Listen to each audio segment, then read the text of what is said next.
December 1942, a ballroom in Bristol. Sergeant James Holay, a black carpenter's son from Birmingham, Alabama, is dancing with a white woman in public. The band plays Glenn Miller. Her dress is green, her accent thick Bristol. When the song ends, she thanks him and disappears into the crowd. No one screams. No one calls the police. No one appears from the shadows with a rope. For 3 minutes, in the middle of a world war, the rules James had lived by his entire life simply stopped applying. But here's what you don't know. This wasn't an accident. This wasn't some isolated moment of kindness in a cruel world. This was policy, deliberate, intentional policy, that came from the very top of British society. So high up that when American military commanders tried to enforce segregation on British soil, they were told, quite firmly, no. Not here, not to these men. What I'm about to tell you is the story of how 200,000 black American soldiers crossed the Atlantic to fight in a war that wasn't quite theirs, and found themselves in a country that treated them like human beings, and how that simple act of basic dignity created such profound conflict that it required intervention from the highest levels of British government. First, you'll discover what happened when Jim Crow tried to cross the Atlantic, when American military police attempted to enforce segregation in British pubs, dance halls, and streets, and the British simply refused. Then you'll hear the story that circulated through every barracks, every unit, every gathering of black soldiers in England. Whispered at first, then repeated so many times it became mythology. The story of what the Queen Mother allegedly said when she learned black American troops were arriving on British soil. And finally, you'll understand why that story mattered, why it changed men who heard it, why they carried it home to Alabama and Georgia and Mississippi, back to the same segregated world they'd left, but carrying something new inside them, the knowledge that the world didn't have to be the way it was. This is the story of temporary freedom and what it meant to men who had never experienced it before. Let's go back to November 1942, when the fog rolled in from the Bristol Channel and everything changed. The transport ships appeared through the mist like shadows, their decks crowded with men in olive drab who had crossed an ocean to fight Hitler. Among them stood James Holay and 200 other soldiers from the 320th Barrage Balloon Battalion, all of them black, all of them from the American South, all of them watching the white cliffs of England emerge from grey water. James was thinking about his mother's last words before he boarded the train in Alabama. Don't forget who you are over there. As if he could.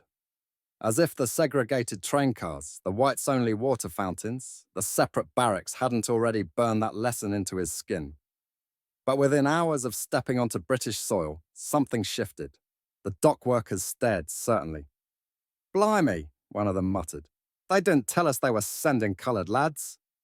James tensed instinctively, waiting for what always came next. The dock worker just shrugged and went back to unloading crates, as if the colour of the arriving soldiers was merely a fact, not a problem requiring immediate action. It was the small things that bewildered them over those first weeks. The pub owner in Clifton who served them without hesitation. The elderly woman on Park Street who stopped to ask where they were from, genuinely interested, not afraid. The children who followed them through the streets, asking to touch their uniforms, treating them like exotic visitors rather than something to be despised. Private Marcus Wright, a sharecropper's grandson from Georgia, said it best one evening. It's a lot they don't know, like they don't understand how it's supposed to work. And that, as it turned out, was exactly the problem. Within days, American military police began patrolling British streets. They carried clubs, wore armbands, and acted as if British soil was just an extension of Mississippi. They tried to establish separate pubs for black and white soldiers. They pressured British pub owners to refuse service to black GIs. They threatened British women who danced with black soldiers. And the British, to the astonishment of everyone, refused. Before we continue, a quick note. If you're the kind of person who wants to hear stories like this, stories about moments in history when people actually stood up against injustice, not just talked about it, then you're exactly who we make these videos for. Every week, we dig into the archives, track down the primary sources, and uncover what really happened when the textbooks moved on. Hit subscribe so you don't miss the next one. Now let me show you what happened when an entire country, quietly, firmly decided that American segregation had no place on their soil. The first act of resistance was a statement. The mayor of Bristol issued it within weeks of the black units arriving. British establishments would serve any Allied soldier, regardless of race. Pub owners in Bath put up signs. All Allied servicemen welcome. The women kept dancing. And when American MPs tried to enforce rules that didn't exist in British law, British authorities kept pushing back, quietly, firmly, and with devastating politeness. The stories spread through the barracks like wildfire. In Liverpool, a white MP tried to drag a black soldier out of a dance hall. The British bouncers threw the MP out instead. In a village outside London, American officers tried to organise separate recreational facilities. The local council refused, stating that segregation was not the British way. In Bath, American officers showed up to shut down a social club organised specifically for black GIs. British military police politely but firmly escorted the Americans out. This was strange warfare, fought not with guns but with the simple act of treating people as human beings. And for the black soldiers caught in the middle, it was disorienting, exhilarating, and terrifying all at once.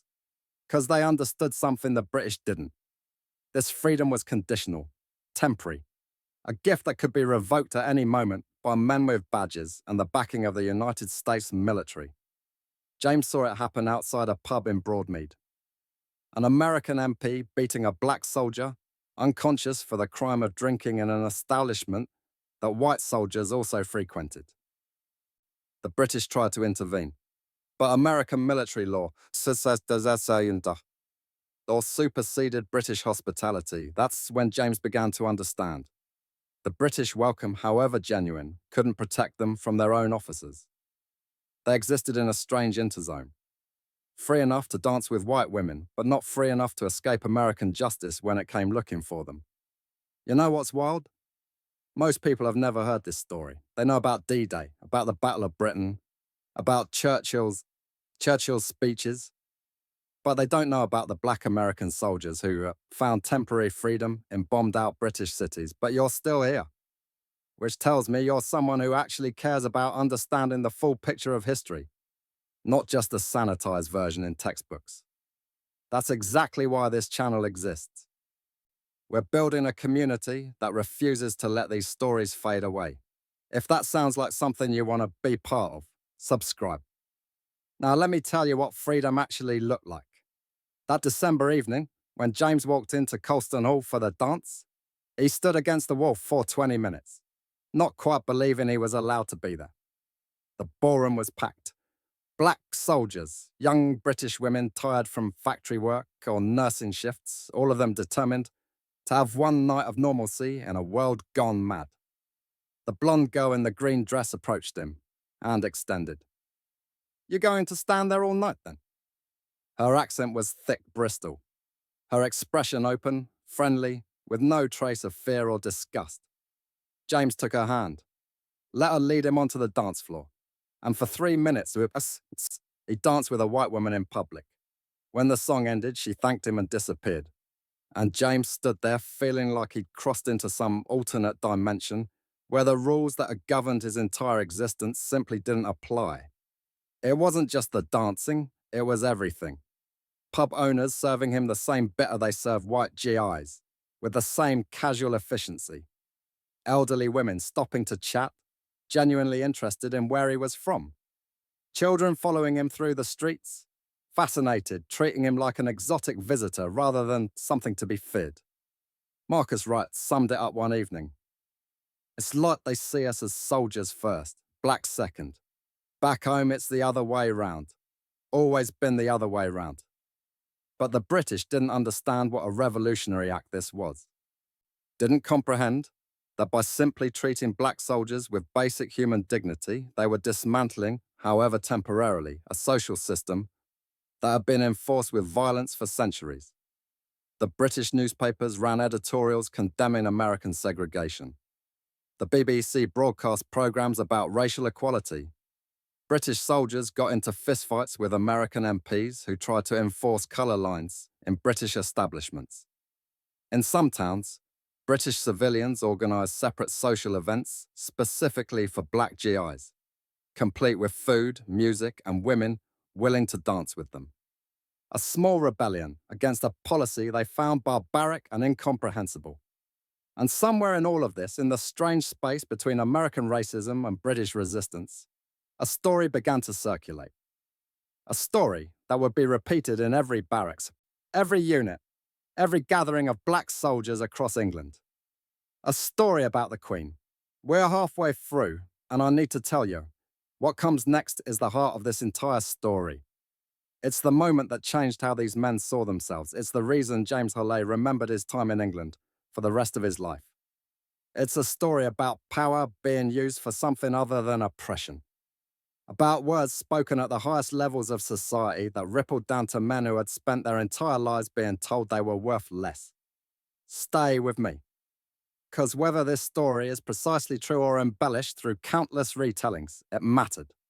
And you're about to understand why. Late January 1943. A barracks outside Bath. Lieutenant Colonel Henry Morrison, one of the few black officers who had survived the Army's constant efforts to remove black men from positions of leadership, stood before his troops. Morrison was careful, measured. He understood that his every word was scrutinized, that any mistake would be used as evidence against his entire race. But that night, he told them a story. I was at a planning meeting, Morrison said, his voice low, with British military liaison officers. Discussion of troop deployments, logistics, the usual. And one of the British colonels, proper upper-class type, Eton and Oxford, he asks our commanding officer, I understand there are Negro units arriving. How shall we accommodate them? Morrison paused. Every man in that barracks was listening now. And our CO, he starts explaining their segregation policy. Separate facilities, separate recreational areas, the works. The barracks was silent except for the distant rumble of thunder, or bombs. Impossible to tell which anymore. And this British colonel, Morrison continued, he just stares at our commanding officer like the man has suggested something obscene. Doesn't raise his voice, just says very quietly, that won't be possible on British soil. His Majesty's government does not recognise such distinctions. Our CO starts to argue, and the British colonel cuts him off. Says the matter has been discussed at the highest levels.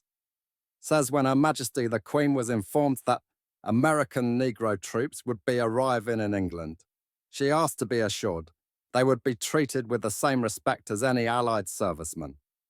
Morrison let that sink in. Not less, not separately, the same. James lay in his bunk that night, listening to other soldiers breathe in the darkness, thinking about what it meant that a British Queen, a woman he would never meet, whose world was so far removed from his that they might as well have been different species, had apparently spoken a few words in his defense, or in defense of men like him. It didn't change anything, really. The American MPs would still enforce segregation wherever they could. When the war ended, if he survived, James would go back to Alabama, where drinking from the wrong water fountain could get him killed. But for a moment, in a cold barracks in England, those few words, real or imagined, precisely quoted or embellished through countless retellings, mattered. They suggested that somewhere in the machinery of power and privilege, someone had looked at the situation and said, this is wrong. Not that it was unfortunate. Not that it was impolite. That it was wrong. The story spread. Every black unit in England heard some version of it. The details varied. Some versions said it was the Queen Mother. Others said it was the King himself, who had asked pointed questions. Some claimed it was a direct order. Others said it was merely a pointed inquiry that British military officials had interpreted as they saw fit. But the core remained the same. At the highest levels of British society, someone with real power had spoken in their defence. Whether it was true or not, James never knew for certain. The story existed in that liminal space between fact and hope, repeated and embellished, until it became part of the mythology of that strange time. But true or not, the story mattered. because it suggested that power could be used for something other than oppression. That privilege could be leveraged for justice rather than maintenance of hierarchy. And for soldiers who had spent their entire lives being told their humanity was somehow questionable, that their basic dignity was subject to debate and majority vote and local custom. For those men, the idea that someone with real power had spoken in their defense was something worth believing in. James saw the Queen Mother once, March 1943. She was visiting a military hospital in Bristol where wounded soldiers from North Africa were being treated. James's unit had been assigned to provide security. He stood at attention as she passed, a small woman in a dark coat surrounded by officials and administrators. She stopped to speak with someone, and for just a moment, her gaze swept across the black soldiers standing guard. Her expression didn't change. She didn't smile or nod or acknowledge them in any particular way. She simply looked at them the same way she looked at the white soldiers standing nearby, as men in uniform, doing their duty, worthy of the same basic respect. It was such a small thing, such a minor moment in the vast machinery of war and politics. But James remembered it. Years later, back in Alabama, working as a carpenter like his father before him, living under the same Jim Crow laws, he remembered. Because here's what the British didn't understand. They weren't just being decent. They weren't just being polite. By treating black American soldiers like human beings, they were showing these men what the world could look like. And once you've seen that, sirs, you can't unsee it. The British tried in their own way to make sense of American segregation. Local newspapers ran articles, the BBC broadcast discussions. British civilians genuinely couldn't fathom why American soldiers would refuse to serve alongside their black compatriots. They're fighting the same war, aren't they? A pub owner in Bristol asked James one evening. Facing the same bullets, what's the bloody difference? James didn't know how to explain that the difference wasn't logical, that racism had never required logic, that the entire system was built on a foundation of violence and fear, maintained through centuries of laws and customs and brutality. How do you explain Jim Crow to someone who's never lived under it? How do you make them understand that back home, the simple act of looking at a white woman the wrong way could get you killed? The British resistance to American segregation wasn't perfect. There were British establishments that refused to serve black soldiers. There were British citizens who harbored their own prejudices. There were complications around British colonial troops and how they were treated that revealed Britain's own struggles with race. But for black American soldiers, the difference was stark enough to matter. In Alabama, James couldn't drink from the same water fountain as white people. In Bristol, he could drink in the same pub. In Georgia, Marcus Wright couldn't sit in the front of a bus. In Bath, he could sit wherever he pleased. In Mississippi, black men lived under the constant threat of lynching for perceived slights against white supremacy. In England, they could dance with white women without fear of murder. The freedom was conditional, temporary, bounded by military regulations and the ever-present threat of American MPs. But it was freedom, nonetheless.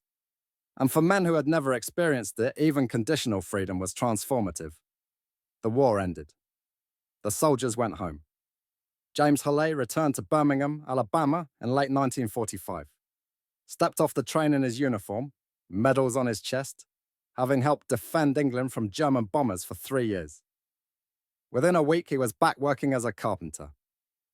Within a month, he'd been told to move to the back of a bus. Within a year, he'd watched a white man spit on a black veteran's uniform at a gas station whilst the police looked on, doing nothing. The England he'd known, the pubs that served him, the women who danced with him, the simple dignity of being treated like a human being, all of it dissolved like morning fog. Marcus Wright went back to Georgia, back to sharecropping, back to a world where looking at a white woman the wrong way could still get you killed. The children who had followed them through Bristol's streets, fascinated and friendly, were replaced by American children who'd been taught to fear them. The British pub owners who'd defied American military police were replaced by American shopkeepers who wouldn't serve them. The freedom they'd tasted in England, that strange, disorienting, exhilarating freedom, was gone. But here's what the segregationists didn't understand. You can't show men what freedom looks like and expect them to forget. You can't treat them like human beings for 3 years and expect them to accept being treated as less than human when they return. The black soldiers who served in England came home changed, not fixed. The racism that had defined their lives was waiting for them, unchanged, but changed in a fundamental way. They now knew with absolute certainty that the world didn't have to be the way it was. That somewhere, for a brief moment in history, things had been different. And if they had been different once, they could be different again. 10 years after the war ended, Rosa Parks refused to give up her seat on a bus in Montgomery, Alabama. The Montgomery bus boycott began. The civil rights movement, which had been simmering for decades, started to boil over. And among the thousands of black Americans who participated in that movement, who marched, who protested, who risked their lives for equality, were veterans. Men who had served in England, men who had tasted freedom, men who remembered what it felt like to be treated like human beings and refused to accept anything less. James Holay never forgot the girl in the green dress. Her name was Margaret, though he didn't learn that until years later, when a historian tracking down veterans' stories managed to locate her. She'd worked in a munitions factory during the war, 12-hour shifts, 6 days a week, making shells that would be fired at German positions. She'd lost a brother at Dunkirk and a cousin in North Africa. The historian asked her why she danced with black American soldiers when so many British women were being pressured not to. Her answer was simple. They were soldiers, weren't they? Fighting the same war we were. Seemed only decent to treat them decently. That was it. No grand political statement. No elaborate philosophy. Just basic human decency. But that basic human decency, that simple act of seeing black soldiers as human beings worthy of respect, had been so absent from their lives that it felt revolutionary. When the historian told James that Margaret remembered him, remembered the quiet soldier from Alabama who'd been too nervous to ask her to dance, who'd stood against the wall for 20 minutes before she approached him, James cried. He was 78 years old. 56 years had passed since that December evening in Bristol. He'd lived through the civil rights movement, seen his grandchildren grow up in a world that was better, if still not equal. But he cried, because someone had remembered. Because that moment of simple human connection, that 3-minute dance in a ballroom in 1942, had mattered enough to be remembered. She treated me like a person, James said to the historian, not like a black person or a soldier or anything else, just a person. And for a long time, that was the only time in my life that had happened. Margaret had died in 1998, but before she passed, she had told her daughter about the American soldiers. The black boys from Alabama and Georgia who'd been stationed in Bristol, who'd been so polite, so careful, so grateful for the smallest kindnesses. I never understood why they acted like a simple dance was such a gift, Margaret had said. Later, I learned what they'd come from, what they went back to, and I wished I'd done more. Whether the Queen Mother actually said those words, whether she asked to be assured that black American troops would be treated with respect and dignity, we may never know with certainty. British government records from that period are incomplete. The specific meeting Morrison described has never been verified. The story exists in that frustrating historical space where oral tradition meets official documentation, where memory meets fact. But here's what we do know. British policy, both official and unofficial, did resist American segregation. British establishments did serve black soldiers when American policy said they shouldn't. British authorities did push back against American military police trying to enforce Jim Crow on British soil. And high-ranking British officials, including members of the royal family, were informed about the situation. They made decisions. They set policy. They chose, within the constraints of wartime alliance and political necessity, to treat black American soldiers with basic human dignity. The story Morrison told his troops that night in January 1943, whether precisely accurate or embellished, captured a truth. That somewhere in the machinery of power, someone had said no, not here, not to these men. And for soldiers who had spent their entire lives being told they were worth less, that story mattered. It gave them language for what they were experiencing It validated their disorientation at being treated like human beings. It suggested that their dignity wasn't just a gift from kind British civilians, but something that power itself had recognized and protected, even if only temporarily, even if only in one country for a few years during a war. The black soldiers who served in England returned home changed. They carried with them the memory of what freedom felt like, of pubs that served them, of women who danced with them, of children who weren't taught to fear them, of a world where, for a brief moment, they were seen first as soldiers, as men, as human beings. And that memory, that knowledge that the world didn't have to be the way it was, helped fuel a movement that would transform America. If you made it this far, thank you. Seriously, videos like this take weeks to research and produce. They only exist because people like you actually watch them all the way through. Because you care about hearing the stories that don't make it into the textbooks. If you want more stories like this, stories about the moments in history when people stood up, when systems were challenged, when basic human dignity won, even temporarily, then subscribe. And if you really want to help these stories reach more people, share this video. James Holay died in 2003, Marcus Wright in 1998, Margaret in 1998. And most of the people in this story are gone now, but their stories don't have to be. That's why we do this. That's why you're here. I'll see you in the next one.